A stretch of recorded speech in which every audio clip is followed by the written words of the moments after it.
What's like the worst experience you had at the gym? 2 days ago, I wear this cross and I was stretching, and then this guy, he's like all the way over there. He's like, hey, are you using that? I'm like all the way over here. I was like, no, I'm not using that. And then we're leaving at the same time. He goes, oh, like I see that you have a cross on. And I was like, yeah. He's like, are you religious? And I said, I am. He goes, well, do you want to come to my church and like maybe like we can hang out afterwards? I looked at him, I said, oh, like I'm okay, thank you. And then I just walked away because I was like, what the heck is happening right now? Like you're gonna use God? He's trying to use God against you. Yeah. I'm very well aware that there are men out here who will pretend to like the same things you do just to manipulate you. But you know what baffles me? The fact that a guy is offering you to go to his church and then you guys hang out after is a red flag.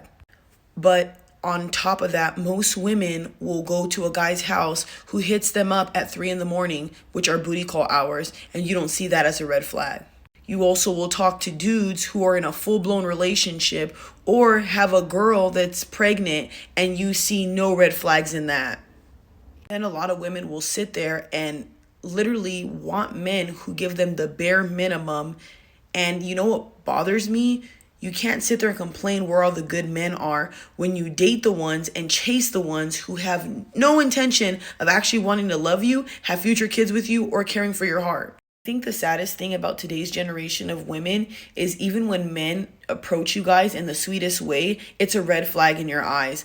But this just shows that social media has played a big part in the way women view men and how you guys treat men. And you also don't understand what a nice man is or somebody putting an effort to come and talk to you. Ladies, it's not easy to come up to somebody and ask them out. Really think of that. Why don't you do it? Exactly. I really feel like this generation of women should just stop saying there are bad men and that all men are bad and that they hate men and all this crazy stuff. Because if you really think about it, a lot of good guys do try to approach you guys. You just don't notice it. You overlook them. You don't care to look in their direction. And if it's not a person who's appealing to your eye, you want nothing to do with them. Let's be honest here. So don't complain about there not being good men if you have opinions like this and speak like this. Because a red flag, a guy asking you to go to his church, how is that bad?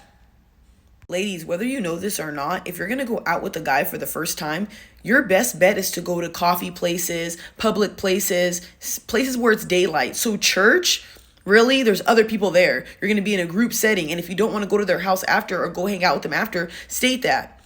Makes sense, but I'm not saying you have to, go out with people. No one's saying that. Do whatever you feel comfortable with. But please, if guys are asking you out during the day and not giving you booty call hours, don't sit here and be like, oh, we're the good men, because they are trying. You just do not see it.